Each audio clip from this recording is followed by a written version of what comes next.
जो पेड़ हमने लगाया पहले उसी का फल हम अब पा रहे हैं। रचाए सृष्टि को जिस प्रभु ने वही सृष्टि चला रहे। क्या बात। अभी आपका प्रोग्राम बजलपुरा तेघरा भगवती स्थान में था, बेगूसराय के बजलपुरा में, तो कैसा लगा यहाँ पे आपको? यहाँ पे मुझे आकर के पहली बार लाइफ में, जीवन में पहली बार मुझे ऐसा एहसास हुआ कि पैसे से बड़ी भी कोई चीज़ होती है। मैं अपना किडनी बेच के खा लूँगा लेकिन मैं गलत गाना नहीं गाऊंगा। मैं मर जाऊंगा जहर खा के लेकिन कोई गंदा गाना जिसकी कल्पना नहीं। मैं कह दूंगा कहानी को विश्वास नहीं होगा, बिलीव नहीं होगा कि मैं किस तरह से अपने लाइफ को जिया। 10 दिन भूखे हैं। तो ऐसा एक सिचुएशन था, बाल कटवाने के पैसे नहीं थे। बाल और दाढ़ी का राज सुन लीजिए। बाल कटवाने के पैसे नहीं होते थे। कौन 10 रुपया कहाँ से लाएंगे? उतना में कोई बिस्किट खरीद दिखा लेंगे। बढ़ रहा है बाल। वैसे भी शादी हो चुकी है। हो चुकी है।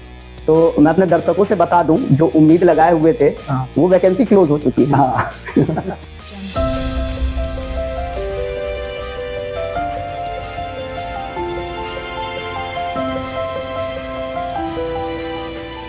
एक लड़का जो 13 साल की उम्र में अपनी माँ के साथ बगल के गांव भजन सुनने जाते हैं, वहाँ जाते ही वहाँ का जो भजन था उसमें जो भाव विभोर लोगों को देखकर उनकी माताजी की आंखों में आंसू आ जाता है। वो घर आती हैं, अपने लड़के से कहती हैं जो गायक है वो कितना भाग्यशाली होगा, उसकी माँ कितनी भाग्यशाली होगी जिसका लड़का इतना अच्छा गाता है। कहीं ना कहीं ये बात उस लड़के को चुभ गई।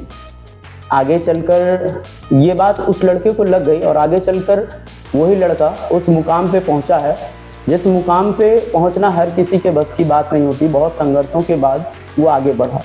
तो आइए आज मैं आपको उसी बड़ी शख्सियत से आपको मिलवाता हूं। धीरज कांत जी हमारे बीच मौजूद हैं, जो कि गज़ल की दुनिया के और जो भजन की दुनिया के बहुत आज की तारीख में बहुत बड़ा नाम है। तो स्वागत है सर आपका लेट्स स्पीक में। Thank you. तो सर हम एक प्रसंग जानना चाहेंगे, जो आपका पहला प्रसंग था जहाँ से आपके संगीत करियर की शायद शुरुआत हुई थी। माताजी वाला क्या वो प्रसंग है? किस तरह आपका रुझान संगीत की तरफ आया? एक्चुअली शुरू से संगीत से मेरा रुझान था। हमारे परिवार में कोई आर्टिस्ट नहीं थे, पीछे भी कोई नहीं थे और अब उस समय वर्तमान में भी कोई नहीं थे, लेकिन भगवान के प्रति और संगीत के प्रति मेरी शुरू से रुचि थी।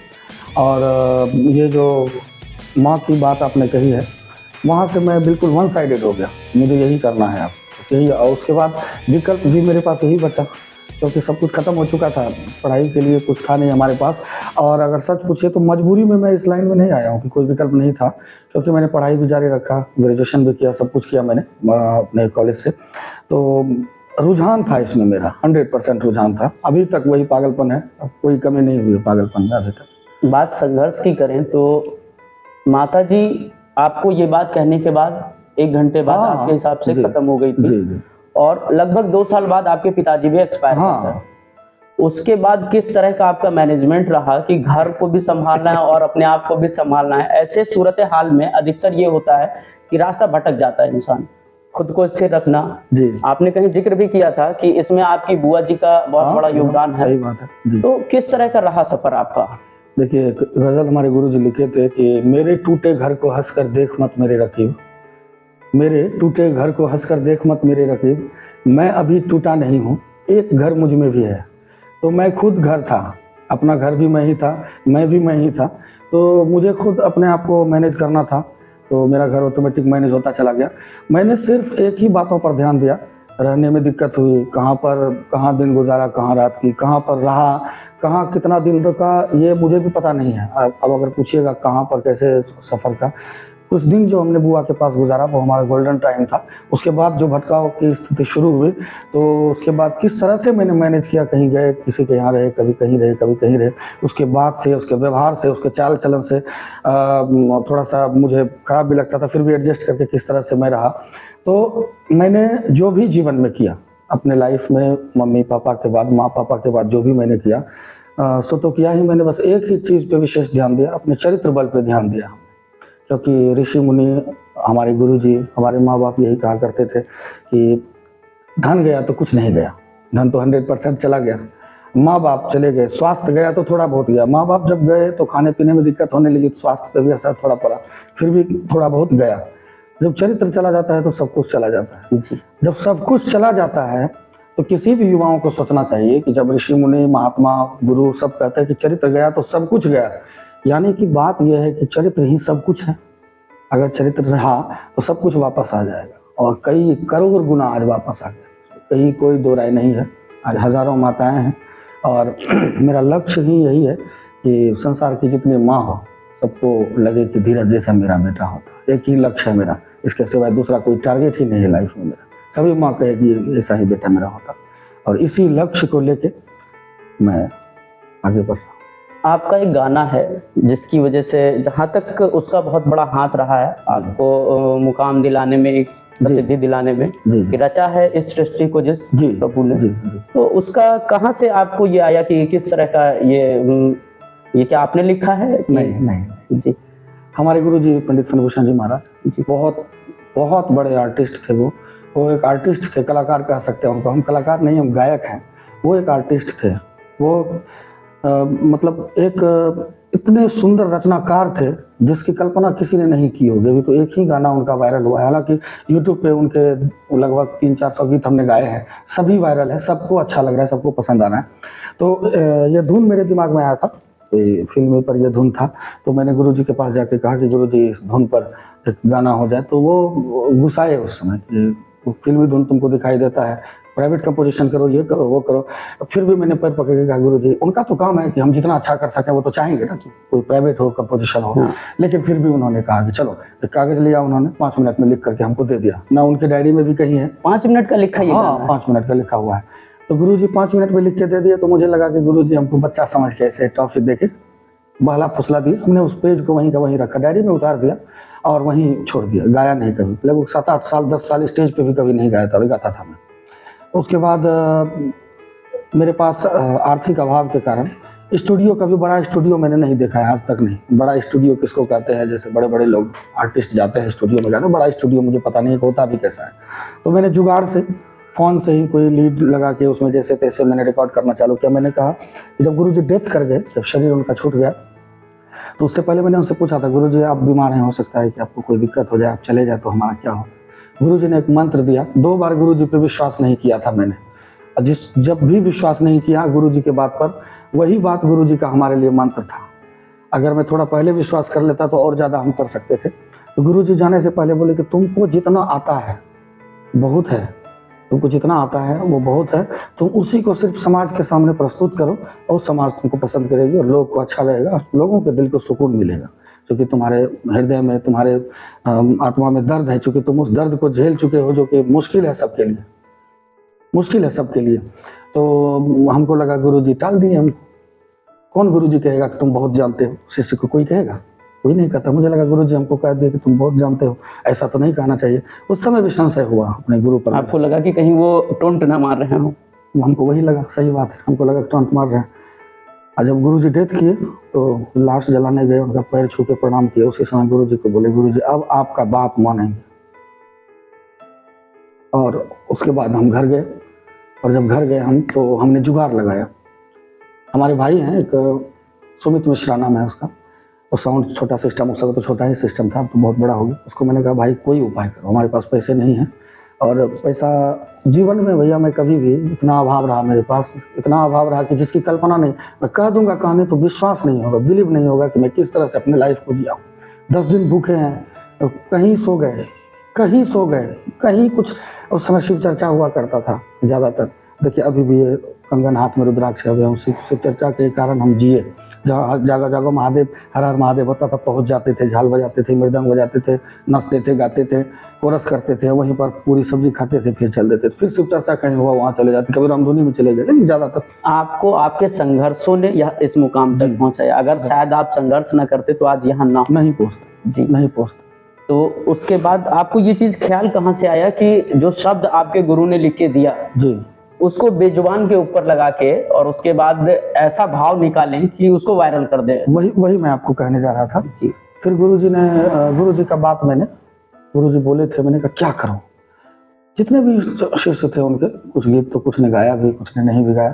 तो गुरुजी कहा करते थे कि जो भजन हमने लिखा है, जो गजलें हमने लिखी है, उसको गाओ, ये तुम्हारा अपना है, ये तुम्हारी बपौती संपत्ति है देहाती भाषा में, तुम अपना गाओ, ये गाओ जो हम लिखे हैं, तुम हमारी परंपरा को आगे बढ़ाओ, इस चीज़ को गाओ। हम भी अभी भी दूसरे का, बड़े उस्तादों का गाया हुआ गीत गाते हैं, मंच पे शोभा बढ़ाते हैं, लेकिन आज पहचान तो गुरु जी के भजन की बदौलत हुआ, तो वो कहते थे अपना गाओ। फिर मैंने गुरु जी के भजनों को गाना शुरू किया जुगाड़ स्टूडियो से, किसी तरह से जुगाड़, लाइट लटका के, बल्ब लटका के, जैसे तैसे मैंने कहा, रिकॉर्डिंग शुरू किया मैंने। और शुरू करते गए, फिर वो वही डायरी का वही पेज आया, रचाए सृष्टि को जिस प्रभु ने। फिर मैंने कहा इसको गाऊं नहीं गाऊं, लेकिन एक तरफ से हम गाते जा रहे थे जो गुरु जी ने दिया था, एक तरफ से। उस समय भी संशय था हमको, बड़ा शब्द उसका भास्ट लगता था, भारी लगता था, रचाए सृष्टि को जिस प्रभु ने। लगा कोई सुनेगा नहीं सुनेगा, इतना भारी शब्द लोगों को पसंद आएगा नहीं। फिर मैंने गा दिया उसको, गाया तो गाना अच्छे से नहीं हो पाया था रिकॉर्ड, और अच्छे से करना था। तो हमने विचार किया उसमें क्या करें। मैंने सोचा कि इसको छोड़ देते हैं ऐसे, इसको नहीं डाले। उस दिन गैप था मेरा, रिकॉर्डिंग का जो डालना था उस दिन गैप था। उसके बाद फिर दूसरा गाना गाए, डालते गए। फिर एक बार ऐसा हुआ कि जो आर्टिस्ट हमारे साथ थे वो नहीं रहे, मतलब बाहर निकल गए, हम हमारे हाथ से बाहर हो गए, तो रिकॉर्डिंग रुक गया। तो कंटेंट का अभाव था यूट्यूब पर। मैंने कहा कि जो गाना हमको लगा था कि हम नहीं डालेंगे इसको और अच्छे से करेंगे, तो क्या उसमें से कुछ गाने ऐसे हैं जो मैं डाल सकूं, क्योंकि लोगों को पता न चले, सिर्फ कम ही हम ही को पता हो। तो यही गाना सबसे पहला था, मैंने उसको गलती से डाल दिया तो सभी का व्यूज़ आता था, एक दिन में 1 लाख 2 लाख आ जाता था, लेकिन इसका व्यूज़ वही 3-4 हज़ार था। फिर कोरोना काल का समय आया, एक 10 दिन 12 दिन बीते होंगे कोरोना का। उसके बाद मुझे मेरे मैसेंजर पे, व्हाट्सएप पे मैसेज आना चालू, बहुत मैसेंजर पे इतना मैसेज आने लगा, व्हाट्सएप पे मैसेज आने लगा, फ़ोन आने लगे, चूँकि सब पे मेरा फ़ोन नंबर अंकित है, सभी गाने पे पूरा फ़ोन आने लगा। बड़े बड़े सेलिब्रिटियों का फ़ोन आया, मैं नाम क्या लूँ, बड़े बड़े महात्माओं संतों का फ़ोन आया, बड़े बड़े आर्टिस्ट का। मैं मैसेंजर चेक नहीं करता हूँ ज़्यादातर, मैं ऑनलाइन बोल रहा हूँ, चूँकि समय का बड़ा अभाव है, बहुत अभाव है समय का। इसमें कोई ईगो प्रॉब्लम नहीं है, समय का बहुत अभाव है। मैसेंजर व्हाट्सएप बहुत कम चेक करता हूँ। जो कोई फ़ोन करके कहता है धीरज जी व्हाट्सएप पे मैंने आपको ये भेजा है, तो मैं व्हाट्सएप खोल के सर्च करके देखता हूँ। फिर कहा कि आप का गाना हुआ है। फिर मैंने मैसेंजर पे देखा तो एक वही जानवर वाला जो था, आपने क्लिप देखा होगा, किसी और ने उसको हमारा गाना चढ़ा के उस पर, हमको पता अभी तक नहीं है कि वो महानुभाव कौन थे। अच्छा, वो जानवर वाला किसी और ने एडिट करके, पता ही नहीं है मुझे कौन था वो, किसने डाला है आज तक पता, बहुत कोशिश किया हमने, नहीं पता चला। साइबर वाले को बिठाए, लेकिन कहाँ से क्लिप वायरल हुआ कहीं पता नहीं चला। उसके बाद जब वायरल हुआ गाना तो फ़ोन आना शुरू किया, और मुझे लगा कि गुरु जी के बात को मैंने 8 साल बाद माना। ये 8 साल दर्द में मैंने जीवन को जिया, काश मैं इसको पहले गाता, या कोरोना ही वो समय था जो गाना वायरल हुआ। तो यही उस गाने की कहानी है। और एक ही दिन में, दूसरे दिन नहीं, जिस दिन गाना वायरल हुआ उसके बाद से धीरज कांत हो गया। लोगों में एक सम्मान बढ़ा, स्नेह बढ़ा, और मुझे गौरव है कि मेरा भजन वायरल हुआ। मुझे इस बात का गौरव है, मैं इस बात से गौरवान्वित होता हूँ कि मेरा भजन वायरल हुआ। मेरा इसलिए कहता हूँ कि मेरे गुरु जी की रचना है, किसी का गाया हुआ नहीं है। ऐसा नहीं किसी बड़े आर्टिस्ट का, ठीक है उनका भी वायरल है, मेरा बहुत सारा गीत, फिल्मी गीत है, गज़ल है, लेकिन ये जो वायरल हुआ ये अपनी चीज़ थी। जो आपकी जो पहचान बनी है वो आपके गुरु जी के लिखे हुए गाने से बनी। बिल्कुल जी। तो कैसा लगा, मतलब ये कहा जाए कि जो पीछे छूट गया जी, क्योंकि वो दौर कुछ और था, हाँ, ये दौर कुछ और है, एकदम। तो अब आप अपने आप को कहाँ देख रहे हैं? हम जितना लोग मोहब्बत करते जाते हैं, हमसे करते जा रहे हैं, जितना प्यार करते जा रहे हैं, मैं कोशिश करता हूँ कि हम किस तरह से अपने आप को सुधार कर सकते हैं। हमारे साथ जो आर्टिस्ट भी रहते हैं, जो टीम में हैं, हरदम उनके ऊपर दबाव बनाना, रिक्वेस्ट करना, जिस तरह से भी हो कि कहीं पर फॉल्ट नहीं। हम अपनी कमी को दूर करना चाहते हैं कि हमारे अंदर जो कमियां जीवन में पहले रही, जिस चीज़ को लेके हम थोड़ा अपने आप को अंतःकरण से कमज़ोर समझ रहे हैं, जिस तरह से जिस जगह हमारे आर्टिस्ट कम है, जिस जगह हमारा साज कम है, जहाँ हमारा साउंड कम है, मतलब जहाँ वेशभूषा कम है, सब तरह से मैं अपने आप को चाहता हूँ कि अपने जीवन से जितना हो सके, हालांकि पूर्ण एक परमात्मा है और अधूरा आदमी, गुरु जी ने ही लिखा है कि पूर्ण एक परमात्मा है और अधूरा आदमी। आदमी जब हम भी हैं तो कुछ कसर मुझ में भी है। वाह, आदमी जब हम भी हैं तो कुछ कसर मुझ में भी है। कसर रहेगा, लाख कमियों को दूर करूंगा, कुछ कसर रह जाएगा, लेकिन मैं चाहता हूं अभी अपने आप को, जो आपने पूछा उसी के लिए मैं कह रहा हूं, मैं अपने आप को इसी पे देख रहा हूं कि लोग देख रहे हैं, टकटकी लगाए हुए हैं कि ये धीरज है, ये जब भी करेगा कुछ अच्छा करेगा, और मैं उनके विश्वास पे खरा उतरना चाहता हूं। मैं कभी ऐसा गीत नहीं गाना चाहता हूँ, कोई ऐसा व्यवहार नहीं करना चाहता हूँ, कोई ऐसा दोष समाज में नहीं छोड़ना चाहता हूँ अब जो कि समाज के गाल पे थप्पड़ हो। मैं वही आने वाला था कि आपका वो जो वादा है अपने पिताजी से किया जी, हुआ जी। कि मैं कोई भी ऐसा गीत नहीं गाऊंगा जी। जो कि मैं अपनी माँ और बहनों के सामने नहीं गा सकता। नहीं गा सकता।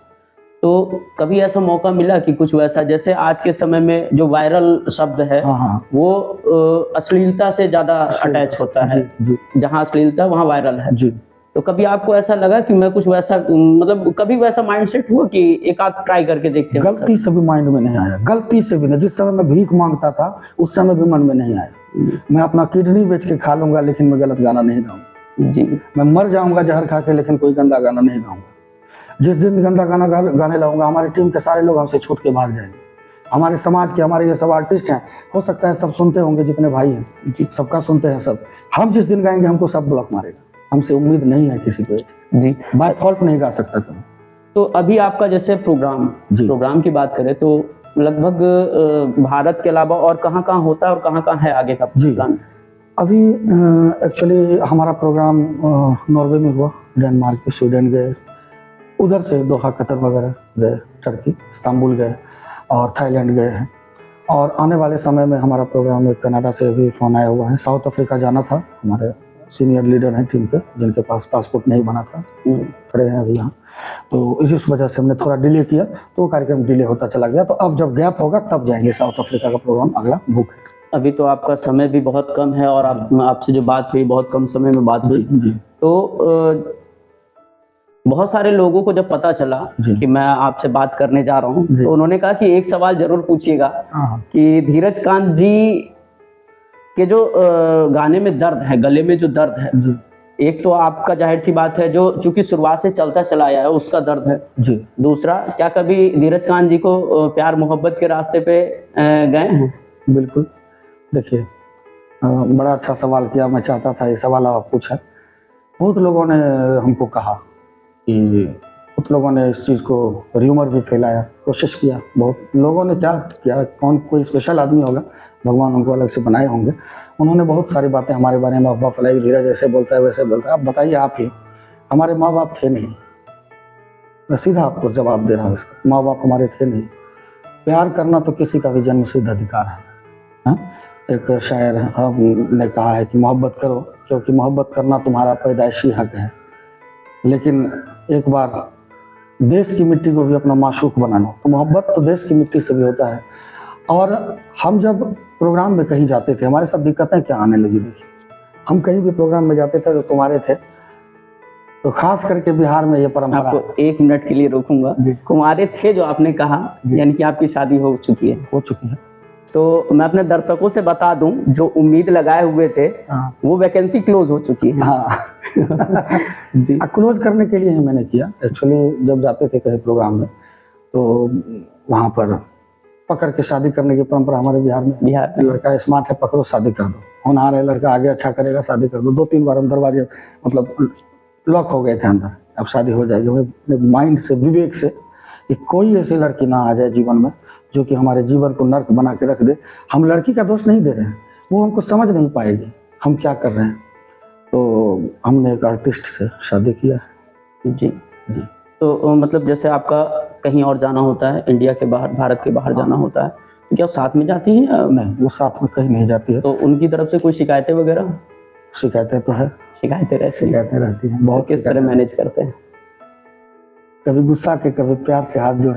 ज़्यादातर तो मतलब क्या कहा जाए, पति पत्नी हैं तो जैसे तैसे मैनेज करते। शिकायतें बहुत रहती हैं और इंटरव्यू वो भी देखे तो उनको भी लगे कि शिकायतें नहीं रहनी चाहिए, क्योंकि जो उद्देश्य से हमने शादी किया वो उद्देश्य यही था हमारा कि हम तरक्की करें, समाज को कुछ अपने संगीत के माध्यम से अच्छाई दें।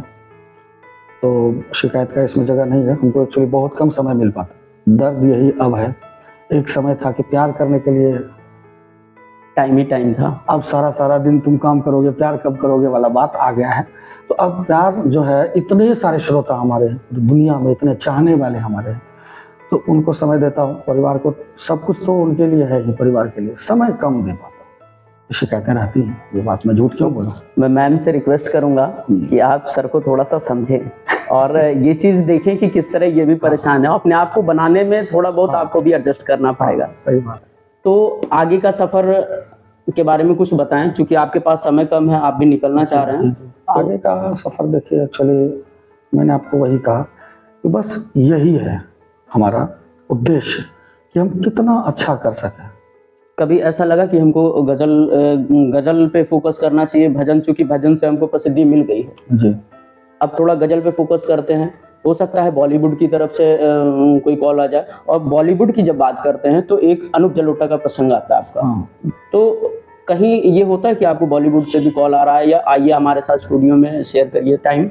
देखिए, एक बार कॉल आया था और हम गए भी, इंटरव्यू भी सब कुछ हुआ, कोरोना की वजह से रुका। लेकिन आपको मैं एक बात बता देता हूँ, मुझे कोई इच्छा नहीं है कि मुझे कहीं से कॉल आए। मैं अपना काम करते जा रहा हूँ। बॉलीवुड हो, हॉलीवुड हो, वो एक रास्ता का होटल है, कहीं पर फर्स्ट 5 स्टार होटल है, थोड़ा देर स्टे की, वो मंजिल थोड़े है। मंजिल तो बस एक ही है, उस मंजिल की ओर चल रहे हैं। और मंजिल क्या है हमको समझ नहीं आ रहा कि मंजिल कहाँ हम जा रहे हैं, हमको खुद पता नहीं है। लेकिन ये एक रास्ता है, हमारा कोई फोकस नहीं है बॉलीवुड, कोई फोकस नहीं है, कभी ध्यान नहीं गया उधर। उधर से कॉल आएगा तो जाएंगे, ऐसा नहीं कि हम उस चीज़ को हे दृष्टि से देख रहे हैं। कॉल आएगा तो हम जाएंगे, जो गाना मौका मिलेगा हम गाएंगे। लेकिन कॉल नहीं आएगा तो इस बात के लिए ना चिंतित है, ना इस बात के लिए हम प्रयासरत हैं, ना इसके लिए कोई पैरवी पैगाम है हमारा। बस सिर्फ अपना काम करना, अपने काम से समय मिलेगा तो सोचेंगे। तो हम अपने दर्शकों के लिए चाहेंगे कि आप जिस गाने से आपको प्रसिद्धि मिली, 2 पंक्तियां अगर हो जाएं। जी बिल्कुल। जो पेड़ हमने लगाया पहले, उसी का फल हम अब पा रहे हैं। रचाए सृष्टि को जिस प्रभु ने, वही सृष्टि चला रहे। क्या बात है। और आखिरी सवाल कहें तो अभी आपका प्रोग्राम बजलपुरा तेघरा भगवती स्थान में था, बेगूसराय के बजलपुरा में। तो कैसा लगा यहाँ पे आपको? यहाँ पे मुझे आकर के पहली बार लाइफ में, जीवन में पहली बार मुझे ऐसा एहसास हुआ कि पैसे से बड़ी भी कोई चीज़ होती है। वो यहीं पर ऐसा सुना था मैंने, गाता भी था मैं, सुना भी था, गाता भी था, एहसास नहीं हुआ था इस बात को। मैंने जीवन में इतना दुख सहा कि मुझे लगा पैसा बहुत बड़ी चीज़ है, नहीं पैसा रहता तो ये नहीं होता, पैसा रहता तो वो नहीं होता। लेकिन यहाँ आके मुझे लगा कि पैसा से बड़ी भी कोई चीज़ है। यहाँ पर मेरा पैसे का भी कोई टर्म कंडीशन नहीं था, क्या दिया पता भी नहीं है, अभी तक रखा हुआ है, कुछ पता नहीं है मुझे, कोई पता नहीं क्या हुआ नहीं हुआ, कितना दिया, ना मुझे इंटरेस्ट है कितना दिया होगा, जो होगा वही होगा। मैं पैसे पे कोई आया भी नहीं था। पहली बार ऐसा मौका भी था जो बिना पैसे का बात करके आया था मैं। कभी जो भी होता है एक उचित, क्योंकि हमको आर्टिस्ट को देना होता है, गाड़ी का तेल जलना होता है, तो ये हमारी मजबूरियाँ होती है, बड़ी दूर से आता हूँ। एक बात मैं और कहना चाहूँगा आपसे, आपने एक बात पूछा था हमको कि अभी थोड़ी देर पहले कि आप भजन वायरल हो गया तो आप जो सोचते हो कि गज़ल में ट्राई करें। हम पहले गज़ल ही गाना शुरू किए थे, हम गज़ल ही गाते थे। जब से ये भजन वायरल हुआ तब से लोग मुझे अब पूछते हैं धीरज जी आप गज़ल भी गाते हैं क्या, लेकिन पहले लोग पूछते थे भजन भी गाते हैं क्या। तो हम संगीत गा रहे हैं, एक शुद्ध, एक विशुद्ध संगीत, हम गज़ल भी गा सकते हैं। तन्हाना अपने आप को अब पाइए जनाब, मेरी गज़ल को साथ लिए जाइए जनाब, हमको क्या दिक्कत है गाने में। हमारे गुरुजी ने, ये तो चंदन दास जी की रचना है, मतलब रचना नहीं है सॉरी, उन्होंने गाया है। हमारे गुरुजी ने कितनी अच्छी अच्छी गज़लें लिखी है कि क्या दाम लगाओगे दिल का, क्या दाम लगाओगे दिल का कोई दाम नहीं होता, कुछ ऐसे रिश्ते होते हैं जिसका कोई नाम नहीं होता। क्यों नहीं गा सकते इसको, हम खूब अच्छे से गाते हैं उसको, बड़ी पवित्रता के साथ, शुद्धता के साथ हम गज़ल गीत जो भी गाते हैं, एक आध लाइन भोजपुरी भी गाते हैं कभी काल, तो हम गाते हैं। हमारे जो ऑडियंस है, आगे श्रोता है, वो हमारे भगवान हैं। हम उतना हद तक तो जरूर गा सकते हैं जितना में कि मर्यादा मेरा ना खो जाए। मर्यादा विहीन होने लगूंगा तो वहाँ पर श्रोताओं को मैं हाथ जोड़ लूँगा। कहीं ना कहीं गज़ल जैसे आप गाना शुरू करते हैं या गज़ल गाते हैं तो आपका पंकज उधास जी से कंपेयर किया जाता है कि आपकी आवाज़ लगभग उनसे मिलती जुलती, बाल उस तरह से है। तो मैंने उनको देख के भी बाल नहीं रखा है। सच अगर पूछिए जीवन में, सच अगर मुझसे पूछिए एक बात, जितने भी आर्टिस्ट हैं दुनिया में, उनके गीतों को मैं गाता हूँ। हो सकता है किसी से चेहरा मिल रहा हो, किसी से दाढ़ी मिल रहा हो, किसी से शरीर कदकाठी मिल रहा हो, लेकिन मैंने जो मिलाने का कोशिश किया अपने आप को, बस सिर्फ हमारे गुरु जी से, मैंने कोशिश किया उनके जैसा मैं बनूं, वो पद हमारे चिन्हों पे गुरु जी थे। बाकी जो बाल रखा हूँ, हमारे गुरु जी बड़े बाल नहीं रखते थे, लेकिन ये बस रह गया। लोग ने कहा अच्छा लग रहा है। अच्छा क्या, ऐसा एक सिचुएशन था कि बाल कटवाने के पैसे नहीं थे। अब बाल और दाढ़ी का राज सुन लीजिए। बाल कटवाने के पैसे नहीं होते थे, कौन 10 रुपया कहाँ से लाएंगे, उतना में कोई बिस्किट खरीद के खा लेंगे, बढ़ रहा है बाल, पैसे नहीं। नाई के पास में गया, नाई बोले कि आप जो है बाल को क्यों कटवाना चाह रहे हैं, अच्छा लग रहा है। थोड़ा सा इधर उधर किया, उसके बाद मेरा लुक चेंज हो गया। दाढ़ी का बात कर रहा हूँ, अभी इस महीने इतना प्रोग्राम है, घर जाने का फुर्सत नहीं है। एक समय ऐसा आया था 3-4 साल पहले, प्रोग्राम ही प्रोग्राम था, या उसके बाद भी मौका नहीं था, दाढ़ी बनवाई। थोड़ी दाढ़ी बढ़ी तो हमारे जो चाहने वाले थे, जो हमारे अभिभावक, जो हमारे गार्जियन थे, उन्होंने कहा दाढ़ी ठीक लग रहा है, एक बार दाढ़ी रख के। कुछ मित्र थे, उन्होंने कहा धीरज भाई दाढ़ी थोड़ा सा सेट करवा लीजिए। अब सेट करवाया, वही लुक हो गया। ये फुर्सत नहीं रहने के कारण ये सब है। अभी भी यहाँ कई दिनों से हमारे भाई, हमारे मित्र बोले कि चलिए सैलून लेके चलते हैं, आप हमारे इंटरव्यू के बाद उनसे पूछ सकते हैं मैं झूठ बोल रहा हूँ कि सच बोल रहा हूँ। बड़े बड़े सैलून के नाम गिनाए, तो अब जाना है, अब जाना है। मेरा कोई आकर्षण नहीं है इसमें, ऐसा कोई शौक नहीं है कि दिखावे कोई शौक नहीं है। कम दाढ़ी बढ़ा लें, मुड़ा लें, नहीं बढ़ गया, लोग कह दिया, लोग जो कहेंगे मुझे करना। दाढ़ी बढ़ाने में कोई मर्यादा का हनन है नहीं, बाल रखने में कोई मर्यादा का हनन है नहीं, रख लिए। अच्छा, आप भगवती स्थान में जो प्रोग्राम था आपका, आप बेगूसराय के लिए कुछ संदेश देना चाहेंगे, और खासकर उन लड़कों के लिए जो अभी संघर्ष के दौर से गुजर रहे हैं, जो संगीत की दुनिया में कुछ करना चाहते हैं और संघर्ष कर रहे हैं, उनके लिए कुछ कहना चाहेंगे? जी, उनके लिए मैं कहना चाहूँगा बस वही बात जो मैंने पहले भी कहा। खास करके जो संगीत के लिए संघर्ष कर रहे हैं, मैं उनसे एक निवेदन करना चाहूँगा कि आप किसी भी बड़े आर्टिस्ट को कॉल करते हैं कि फलाना जी हैं, फलाना जी हैं, वो उनको फ़ोन कर देंगे, कोई अनोखा चीज़ वो दे देंगे, ये सोच आपका गलत है। किसी भी बड़े आर्टिस्ट के पास जो लगता है आपको बड़ा, ये जो भी हो, आप क्लासिकल शिक्षक जो आपके आसपास में हैं, जो छोटे स्तर से क्लासिकल सिखा रहे हैं, जिनका इंस्टीट्यूट है अपना, उनके पास जाइए, उनका सेवा करके पहले वहाँ से बेसिक नॉलेज लीजिए। फिर उसके बाद किसी आर्टिस्ट को फ़ोन करके बोलिए कि हमको ये करना है। आगे सीधा फ़ोन हमको लगाते हैं बहुत सारे बच्चे कि हमको कुछ हम क्या कर सकते हैं, हम तो रोज़ प्रोग्राम करें, हम तो यही कर सकते हैं, मेरा सुनो और ऐसे करो वैसे करो। क्लासिकल टीचर जैसे हमने भी वही किया, हम सीधा अपने गुरु जी के पास गए, सीखे, पैर पकड़े, वहाँ से अपना काम किए। दूसरी बात, कलाकारी जो है, जो आर्टिस्ट हैं जितने भी, उसके साथ समस्याएँ आती हैं, मेनका आती है, रंभा आती है, बहुत सारी चीज़ें आती हैं। इन चीज़ों से बचना होगा। ये आपने अपना बहुत कीमती समय मुझे दिया, मेरी टीम को दिया, इसके लिए बहुत बहुत धन्यवाद। ये थे धीरज कांत जी, जो कि भजन की दुनिया में बहुत बड़ा नाम कमा चुके हैं, बहुत बड़ा नाम है भजन की दुनिया के। तो मैं आप लोगों से यही विनती करूंगा कि आप देखें और संघर्ष को जिएं। संघर्ष को जीना जरूरी है, संघर्ष को जीने के बाद ही आप किसी मुकाम तक पहुंच सकते हैं। तो ज़्यादा कुछ ना कहते हुए मैं सौरभ सिंह गिरदाव, बने रहिए लेट्स स्पीक चैनल के साथ। कैमरे के पीछे हैं अश्विनी कुमार।